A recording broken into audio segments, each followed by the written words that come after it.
Yeah, I'm 35. They're like, what are you? Was that like 10 years ago?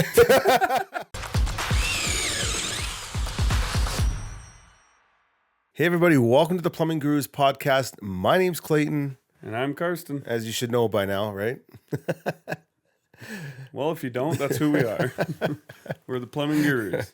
We're so used to introducing ourselves from having the YouTube channel for so long, which this is similar, but I guess it's a podcast channel. instead. It's in podcast formation. Yeah. Anyways, moving on to what we're going to call podcast episode number 2. Today, we'd like to talk about just like starting a business from scratch, what to consider, maybe some things on how to get into it if you're confused about what to do and that kind of things, and then more of like how to stay focused and not get down on yourself, because there is a lot of mental things that go on with running a business, things like that, and the pros and cons of running a plumbing business and owning a plumbing business. That's right. Yeah. So we're going to kind of dive into a little bit of everything and try not to bore the shit out of you here. Yeah. But if we'll make this one quick. Yeah. So there's something you're interested in, like actually starting a business. Let's just say you're the type of person that's a young guy, or I don't really care what age you are. You just got your ticket, or you're about to get your ticket, and you've always wanted to run your business. That's kind of like the way where we came from. You know, you got to get your ticket first for the most case. You know, don't try to start a business, like a plumbing business especially, without getting your ticket first. So definitely do that. We usually recommend trying to wait at least 1 to 2 years. Like I would say try to have at least 6 or 7 years of experience before you even consider starting it. Like get the experience first, because you want to learn on somebody else's dime. You don't want to be going out there as like a fresh journeyman, taking on big jobs and not having a fucking clue what you're doing out there. So make sure to get the experience first. I'd say that's like consideration number 1 is like most important. Get a wide variety of experience too. Don't get pigeonholed into doing the same thing every single day. Try to get some rough-in experience, everything, water lines, rough-ins, full houses, new construction, service, maybe a little bit of commercial. If you have all that, then when you have like a friend that refers you, or you're trying to get work, and they're like, hey, can you do a small retail space, like a commercial space, and you have zero experience in a retail space, it's going to be harder to get that job. It's going to be harder to quote it. You're not going to know what you're doing. And when you do get the job, if you just say you can do it because you're a plumber, you think you can do everything, you're going to get in there and realize that you actually know nothing about retail space. So same thing with new construction. If you've done a shit ton of service and you're deciding to be just a service company, then getting new construction or renovation experience isn't as important. But what happens when somebody calls you and says, hey, I want to do a new house renovation or a new construction job or a renovation, and all you have is service experience? Well, it's going to be very hard for you to switch from service to new construction, because you're not going to have a clue what you're doing. So try to get a variety of experience if you can. Yeah, and through that period, you also want to be getting as many contacts and networking yourself. Contracts. Yeah, I was gonna say, man, I stole that from Grant Cardone. Like, that was the punchline to what I was gonna say. Sorry. If you're not first, you're last. But yeah, no shit. So yeah, if you're going into plumbing, or you've decided one day you're like, I want to start my own business, the first thing right away, you got to be able to sell yourself. So start networking yourselves, creating contacts, etc. Very important, because as soon as you start your plumbing business, what are you gonna do? You're gonna start calling people. Hey, I'm a plumber. Do you need a plumber? Or where are you gonna advertise to? If people know what you're doing and know who you are as a person, it's a lot easier to get jobs and to win bids. Yeah, absolutely. Like for me, the reason it worked so well is it's communication and networking. And I just naturally did it over my lifetime. And I think one of the biggest struggles that people do have with finding work is if you're super introverted. Like I'm an introverted person, like deep down, but like I force myself into situations where I have to. It's like sports, my kids' sports events, even going to my wife's Christmas parties. I've gotten one of our biggest contractors we've been doing work for from day one. I met in a limo going to my wife's Christmas party. And then golf courses, hockey, just school that I went to, like just having conversations and letting people know you're a plumber and that you're starting your own business. So when somebody says, what do you do? Well, actually, I'm a plumber. I started my own business. So if you know anybody, ask for referrals, ask for business. don't be super salesy about it. Like, oh, here, like handing out business cards. You can do that. Hand out your business cards. Like, hey, let people know I'm just starting my own business, or maybe you're just starting with side jobs. Kind of like how we both. Well, it's definitely how I started my business. Was once I was a journeyman, I was 6 years in or so. I started taking on more and more side jobs, and then I realized I wanted to start my own business. So I bought my own van while I was still working for somebody, and then I just started getting more and more, and then I actually started subcontracting to my company I was working for, and then eventually I got enough work that I just kind of branched off completely on my own. So there's lots of different ways to do it, but that's if you want to have like a smooth transition into it, I'd say that's the easiest way to do it. Absolutely. I did it the hard way, which is fine too, but it just takes a lot longer and your priorities aren't necessarily in line because it's harder to get your ticket if you're working for yourself and you have to take 2 or 4 months off to go to school. Now that 4 months now, and it's a lot harder to apply for EI when you're self-employed. It's just etc. You're better off to stay at a company, put your time in, hop out, of the company after 6 years, like Carson was saying, and then bam, jump on your own thing. So absolutely. So we'll start with some of the cons of owning your own plumbing business. Right into the negative. Right into the negatives, because I want to end on a solid note just for you guys, so you can leave this podcast feeling pumped and excited.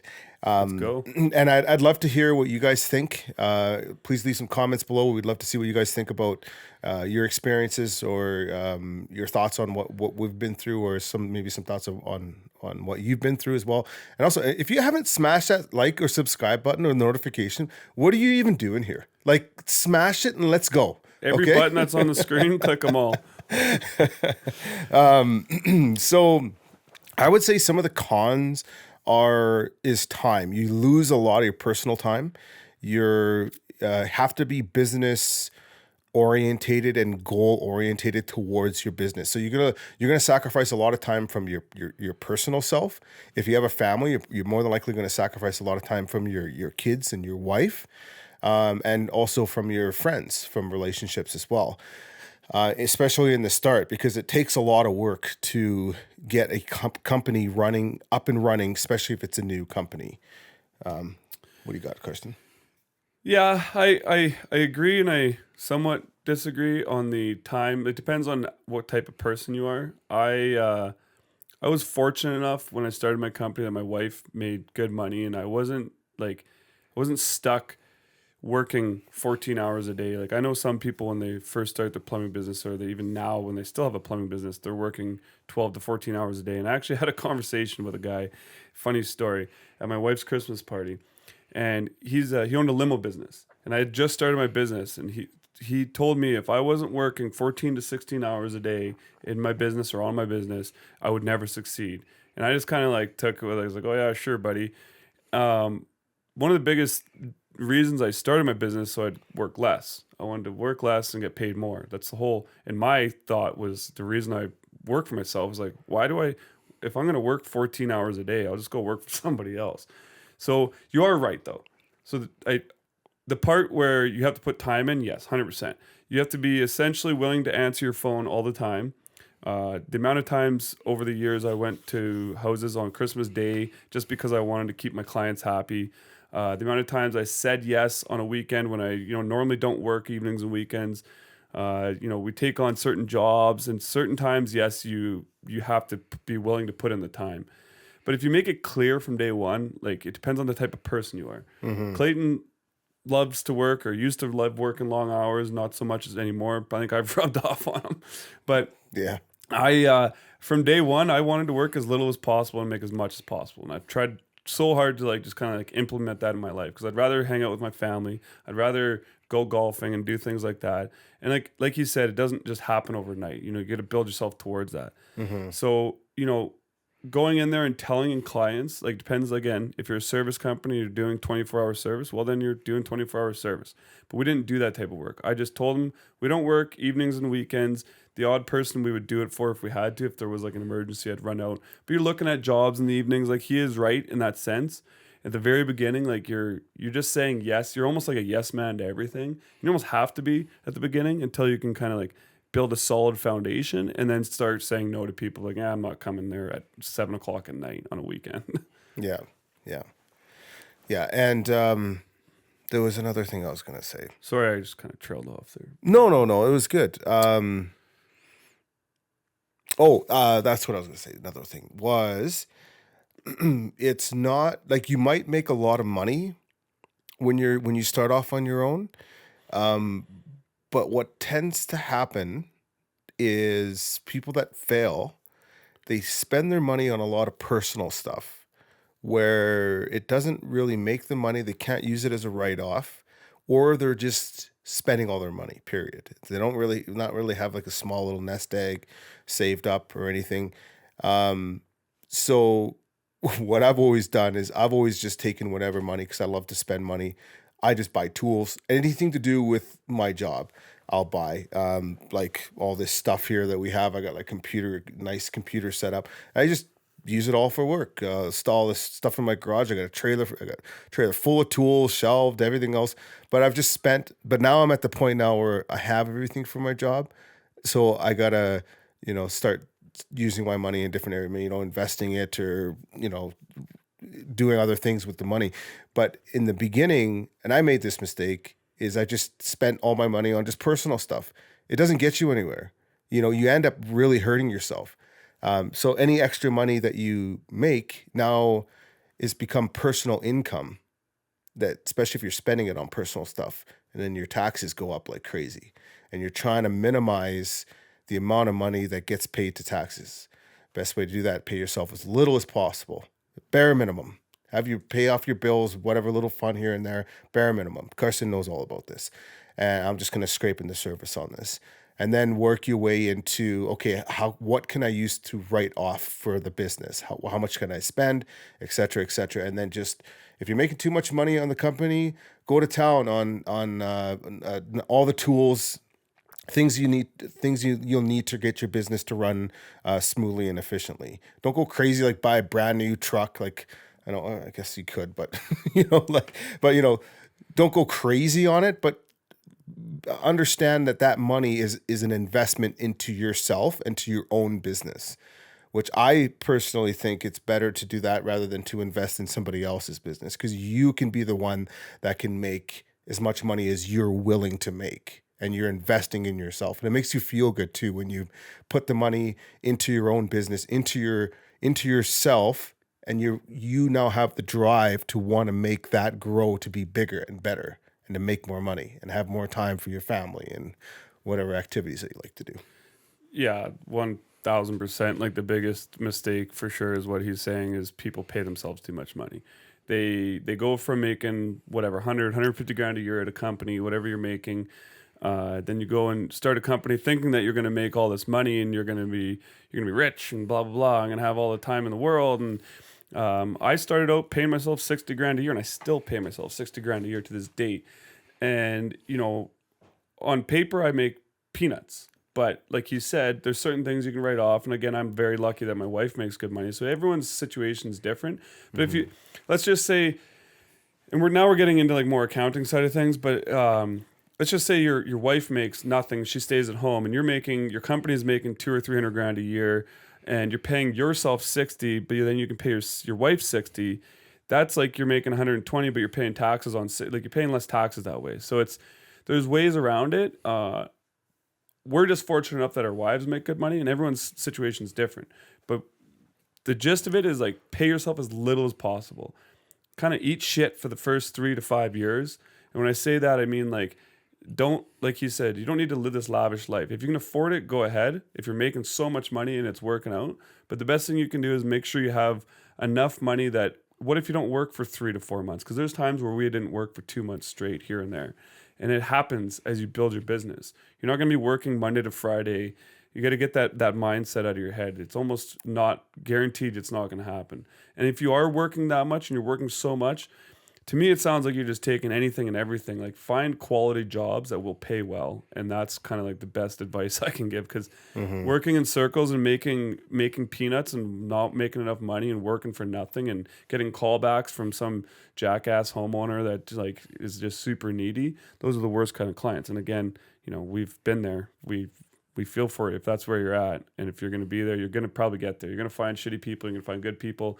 You just kind of try to attract. And if you do, like we've always talked about, do good quality work, clean up after yourself, answer your phone, like all these like basic things that we take for granted. People don't, if you don't follow these things, like, customer service and like talk to them. And again, answering your phone is the biggest one. If you answer your phone, show up on time and do good work, the three most important things I would say, you should be able to be successful.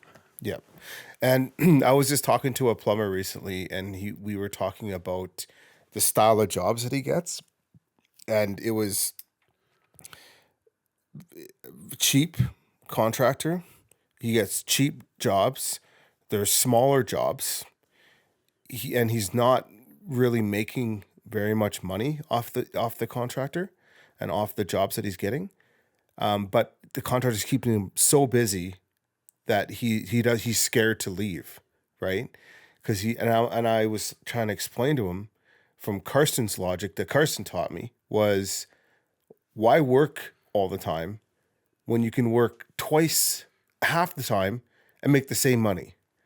And that gives you twice the time to either create other jobs and other opportunities or open other doors into different areas if you wanted, or to work on other jobs and make even twice the money. So you can make twice the money if you charge twice the price. Not saying that it's just an even equation, twice the price, whatever. But I'm saying is, it's the old saying, quality over quantity. Yeah, and if you get stuck in a situation like that, it's your own fault if you stay. Yeah. You can make the decision to change. And it's the law of attraction playing at its best. You're falling into that attraction, and you're not allowing yourself to make a decision on what you want out of the law of attraction. So if you're stuck in a situation like that, you can blame it on other people all day, or my life is tough, I never have time for that, or never. You're doing it to yourself. So you have to really take some accountability. And like we were talking earlier, is you get your business to a point where it's growing and it's sustainable. And then you can, like Carson was saying earlier, you can actually start saying no to those certain people. No, I'm not coming to your house at 7 p.m. for peanuts. No, I'm not going to do this job for you for this price anymore. I'm sorry, it just doesn't pay the money. And they're like, well, what do you mean? You're like, this is what it is. If you don't like my price, you can go find another plumber. Carson said that to one of the contractors that we work with. And he was totally fine with it. He said, you know what? Absolutely. We'll continue to use you. Right? I don't want to say who it is, but it's... well, I actually had another one, the same thing, but he didn't use us. I went and looked at a full house for him, and he said something about, can you have the quote done by tomorrow? Or I can't remember the exact conversation because this was a long time ago. And again, this is like when I'm trying to build my business. It's probably a good 6-7 years ago. But I have values, and unfortunately, like I don't, like I like owning a business, like running a business, but my personal life and enjoying my life is more important to me than anything else, my family, whatever. So he asked me if I could do something. I can't remember his quote, or meet him at a certain time. And I said, no, I have hockey at 7 o'clock or 8 o'clock, whatever. I can't do that. He's like, well, what's more important, hockey or money? And I told him hockey. And he looked at me like I was like just ridiculous. He didn't understand. And I just like never talked to the guy again because I don't care. I'd rather go and play hockey. Like in certain cases, like you take it with a grain of salt what I'm saying, but you do need to have your core values of what you decide when you start your company. If you want to decide to be that guy that wants to scale and like be a business orientated person, and all you care about is money and all you care about is business, that's fine. But I've met enough people that run their life like that, and most of them are fucking miserable. So I again come back to the reality of work less, make more. I don't necessarily want to retire, but it's a big running joke with all my friends and family that I'm, semi-retired. I don't work very much, but I make enough money that I can do whatever I want. That was the goal of running a business. Yeah. And again, everyone's different. If you, like I said, I have nothing against it. I just don't want to be that person. I like hanging out with my kids. I like playing sports. I like golfing every day, like as often as we possibly can. We get a day off. And this comes to the positive side of things that I'm thinking Clayton was probably trying to get at here is you get to a point where you're working, on average, we would work 5-6 hours a day, but we would get the jobs done so fast that we only had, we'd quote them high, work less, get paid more money. quote your jobs, learn how to quote. And this is where we want to kind of like help you guys like learn how to do that kind of stuff and like be able to, spend less time on quoting, get into the job. You still need to know the skill. So you have to be able to do it. So you get in there, get the job done quick. Work for 5 hours, make a shit ton of money, and go golfing or go play hockey or whatever it is you like doing. Go to the library and read. I don't know. It's fucking weird, but who reads? Who goes to a library? Is there even libraries around? I don't know why I even said that. Go to the library. That's where you meet nice women. To the library. But yeah, like it's like the goal is like a lot of people's goal when they start a company is to have the freedom of being able to do. And that's the biggest thing that I have had a roller coaster in my business. I've almost failed it. I've almost folded it. I've tried to I've just so many times where it's doing this and it happens. Welcome to even just life in general is like that. But being able to, if you have a Monday off, instead of sitting there freaking out about finding work for the next week, we go golfing. And we just we obviously, but that's also networking. You meet people on the golf course. I've gotten jobs on the golf course. 100%. Go on the what are you doing on your on a Tuesday afternoon What do at you the do golf for work? course? They're like, you look like you're 30. Oh, what do you say to me? What does he say to me? Pushing 40. Pushing 40, going on 40 going on years. 40, pal. I'm not going on 40. I'm 38 years old, man. You tell me in the comments below. Is that pushing 40? I landed a job for us on the golf. Actually, I don't know if those people call us back, to be honest with you. But it's anyways, the it's the mentality. networking thing. You go out there, people are like, hey, what are you doing out here? Hey, how's it going? You'll be a little bit outgoing, network yourself. And that's the beauty about running your own business. If you want to go golfing on a Tuesday afternoon because there's nothing to do, you can. If you're working for somebody and there's nothing to do, you're probably going to be stuck at the shop cutting copper for the scrap or something, or organizing whatever, or you're not going to really have that freedom to just to be like, you know what? I need to go I want to go take a hike or whatever it is you're into, right? So, or tomorrow, my son has a rehearsal concert at 10 a.m. in the morning at school, and I'm going to it because I can. I don't have to ask for a day off. Somebody calls me and says, "Can you work? Can you come do a job tomorrow at 10 a.m.?" I say, "Sorry, I'm going to my kid's concert." And I don't ever lie to customers. I'll tell them straight up, I'm going golfing. I'll come there on Thursday. Well, what's more important? Golfing. I already told you that. I'm going golfing. So again, you gotta be open and understanding that when you're getting into this, it's gonna be hard. It's hard as fuck. Some days are easy. Some days it's glorious. You're making tons of money. Other days you're freaking out and you're stressed. You're stressed out. And, but don't if you're not willing to be able to handle those types of emotions, then don't do it. And if you think you can do it, absolutely try it. Because the worst case scenario, you fail and you go and work for somebody else, but you'll never know unless you try. And if you are in there and then you're 1 to 2 or 3 years in and you're relating with some of the shit we're talking about of struggling, just keep pushing, keep going. Ask us any questions. We'd love to be able to kind of help. Start a business. Start a business. Start a business. Get off your ass and start. I'm talking to you. I'm just kidding. One other thing I was going to mention was that when you're going through the process of building a business and you're reinvesting into yourself, into the company, you're creating like a monster, right? You're creating your own monster. So, when you have your van full of tools and you're, a threader and a pro press or whatever, all the tools you've just invested and you're just creating like a monster to go out there and be like, I can tackle any plumbing job you can bring at me. Right within your whatever you're into, if it's rental service or whatever. So you're not only are you able to spend the money on the company, but you're also developing your company. That's a really big positive out of starting your own business, is that you have the opportunity to create something that is yours, right? You have your tools that you've bought for the company. Those are yours. Nobody can take that away from you. Well, they can, and then insurance will give you money for it, but essentially that's yours, right? Where if you're working for a company, you can work and work and work and work. More than likely, you're just going to make enough money just to survive and have the basic tools. You're not going to be able to afford to buy a threader, mega press, a pro press, all these cool tools and whatever.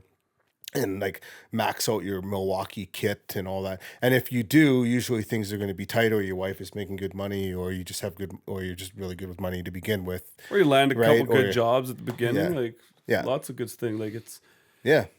But yeah, I think that's. Do you have anything else to add about no, I the think pros? Or? that's probably long enough. Most people have probably already left by now. We're about 25 minutes in, and if you're still here, thanks for watching. If Yeah, you do actually want to start a business, or you have a business and you want help from us, we have created a bunch of kind of stuff that we have. But our biggest thing is we have a plumbing bid pro, is what it's called.